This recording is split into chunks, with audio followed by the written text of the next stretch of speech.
In today's day and age, camera manufacturers are making insane efforts on image quality. Bigger cameras are getting cheaper and smaller cameras are getting better. Hell, even cell phone cameras can now shoot 4K. But what if I told you that resolution doesn't matter? You see, there's a thing called the law of diminishing return, in which the more you put into it, the less you'll receive in return. This applies to resolution. The difference between 480p and 1080p is pretty noticeable, but from 1080p to 4K, it's quite harder to tell. And from 4K to 8K, well, I mean, is there a difference? Now the thing is that many people believe that if you add more resolution, you'll get a better image quality. But that couldn't be farther from the truth. If resolution isn't the determining factor to image quality, then what is? As a novice filmmaker, one of the most overlooked things might as well be lighting. Lighting essentially shapes an image into something out of this world. If we take this stock in headshot for example and I switch all the lights off, you'll end up realizing that a lot of the image is shaped by light. Now the thing is that good lighting will work with any camera and with any resolution. This is why even some old Hollywood movies will still look good to this day. It's because cinematographers understood lighting and how to shape it to their advantage. Lighting also affects the ISO of our camera, which leads us to our next point. The right camera settings can give away if someone is a beginner or an expert in one go. This is why you can usually tell when it's a GoPro or phone footage as opposed to a DSLR or cinema camera.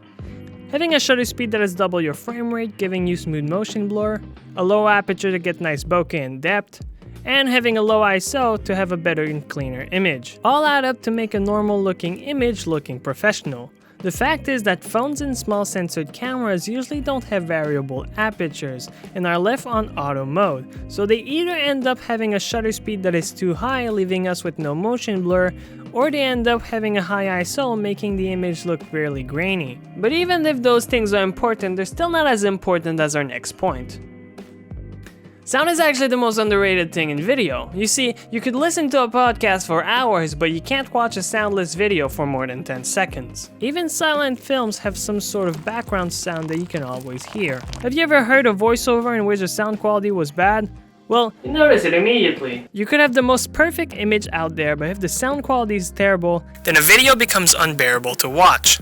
Now, if you have bad imagery, but the sound quality is really good, then you're probably still going to be okay.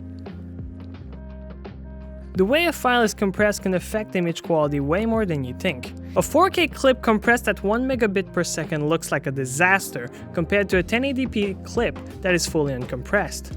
The 4K one looks like a blocky mess compared to the 1080p that looks more smooth and clean. Now when you upload 1080p on YouTube, YouTube compresses your video to 8 megabits per second. But when you upload a 4K video, YouTube compresses it to 40 megabits per second, meaning to say that even if you shot everything at 1080p, if you render the video in 4K and upload that on YouTube, the image quality will still be much better as it'll be less compressed. This is why some cameras, even if they advertise 4K quality, will still look bad. This is because they don't have a high enough bitrate to compensate for the resolution. Dynamic range is a more subtle thing that sometimes is overlooked when picking a camera. Essentially, it's when a camera can see the details in the highlight and shadow area of a photo at the same time, without losing details. Usually, bigger sensored camera will have better dynamic range. When a camera has bad dynamic range, you might not understand why you don't like the image, but you will subconsciously pick up on that and think that it looks less professional. This is why people enjoy log profiles, as it protects their highlights while filming. Log profiles are also useful for color grading, which comes to our next point. Color grading is something that when done right, we only appreciate it, but when done wrong, we want to die. Not setting the right white balance can totally kill a video, and having bad contrast or oversaturation, weird color artifacts all add up to making a beautiful video look terrible. Now, when color grading, not everything needs to be true to life, but if something is overdone, you pick up on that instantly and have difficulty to appreciate a video that way.